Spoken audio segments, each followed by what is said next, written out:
Okay guys, so now we are going to get the skills for in-type brawler. So guys, first of all, my character will be hybrid build. Okay, since I want to get all the skills for 127 skills of brawler so that I can showcase to you all the skill previews. So yan no.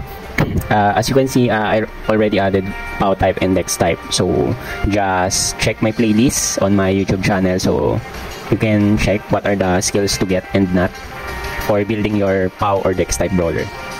Okay, now let's go to building or getting the skill type or in-type brawler. Okay, so for in-type skill brawler, so as always remember again and again, if you want to get the 127 skill or highest level skill of the character you want, so always start getting or checking the skills requirements for highest level. So from 127 skill to level 7 skill. So pababa siya, no? So now, hindi na natin papatagalin since I already explained almost everything in the first contents. So Force Roar for Force Push. So my character is only 111. I can only get is Dynamite Punch. Okay, Force Roar and Dynamite Punch. For Dynamite Punch is Engulf, and for Engulf is Cheap Finger Blast. Now, as you can see, there is a lot of buffs here, so we will take that later. Now let's go to Power Tackle. So Power Tackle is next to Earthquake Strike. So now Power Tackle, what you need is Elbow Crush. Okay, so for Elbow Crush is Head Crush. Okay, so guys, here as you can see, we skip Double Attack and Earthquake Strike, meaning you don't need to get Double Attack and Earthquake Strike. So if you are building a hybrid character just like me, it will take a lot of skill points to maximize your skills. So as I have said, you can master few skills only if you are hybrid. So you need to master level 107 to 127 skills only.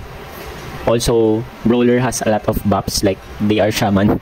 So I think it's 5 or 6 buffs because meron pang etc. skills. So yung etc. skills, it's another thing. So now let's go. Head Crush, we will take Head Crush and Elbow Crush. So meron na ako dito, I already have Dynamite Punch. So what I need to get is Engulf below. Okay, so let's go. Okay, Head Crush. Next is Elbow Crush. Okay, next is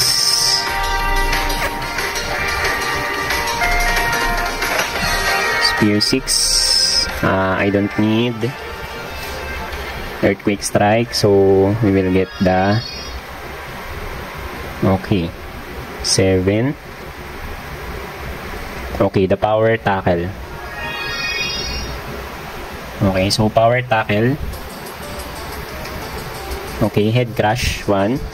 Okay, so again, only level up your skill required from the highest skill that you are going to take. So Elbow Crush, you need level 3 Head Crush. Next, Power Tackle, you need Elbow Crush level 3. Okay, so so I forgot, you need to add stats. So if you're going to add stats, you need to base for the current level you are and the level of the skill that you want to take. So for example, 127, you need at least 339. But since I'm going to since I'm level 111 only, then I'm going to add to 87 only for in-type, since I can only acquire Dynamite Punch. Now let's go. Okay, character 280.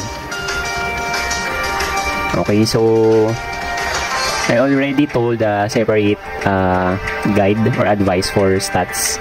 So do not wear anything with additional stats, so you will not be confused, especially when you are adding stats for specific character, no? So for example, may additional stats for in type yung character mo sa weapon or set. So tanggalin mo muna kasi hindi yun masasama for adding when you get your skills, no? So okay, 87 for dynamite punch. Okay, 87, 75, so I have 80. Okay, meaning I have plus 5 item with plus 5. Okay, this one plus 5 int. So disregard this one. I'm not going to wear this. Okay, so 85, I need at least 12.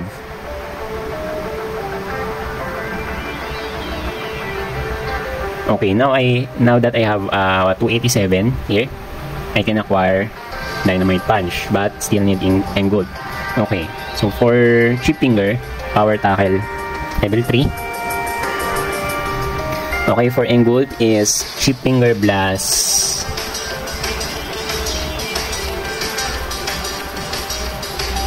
Okay, Engold is chip finger blast level 3. Okay, so I need to get chip finger. Okay, chip finger, I think spear 9.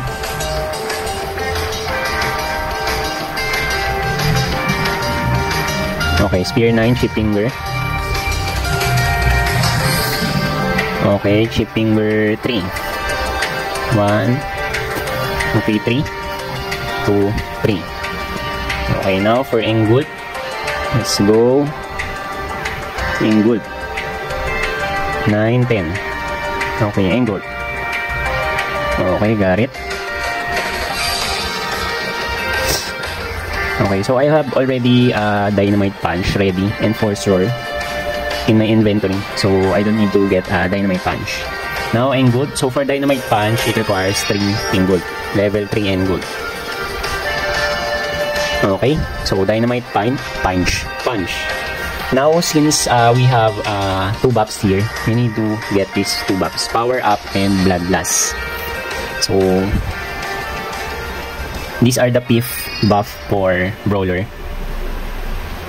Okay, what spear is that? 5.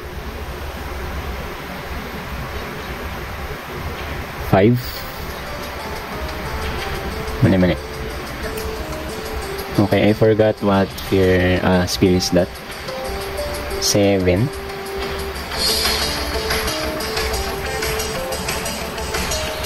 Okay, wait.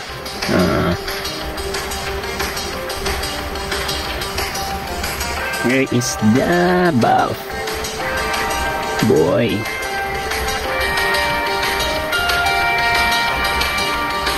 Okay, power up, no? Power up ba? Okay, so power up and bloodlust. Number 5.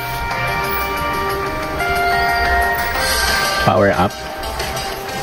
And next one is bloodthirst. I think bloodthirst yun.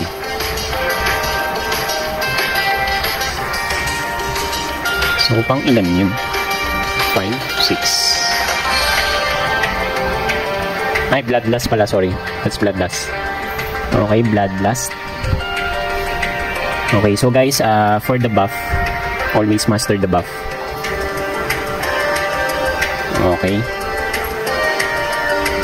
So another thing here of his mastery. Okay, regeneration. Hindi naman siya ganun kakailangan. But here, evasion. You need evasion. Okay, so this is another active skill, evasion. So yan yung mga kailangan kunin. Evasion. Pang 7 ba yun?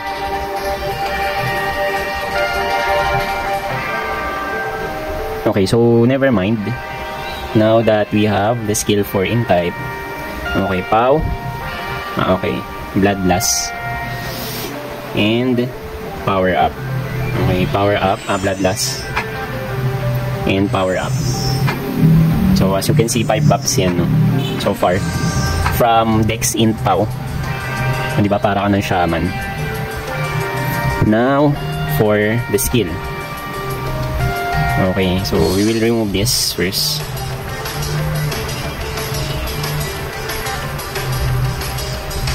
Okay.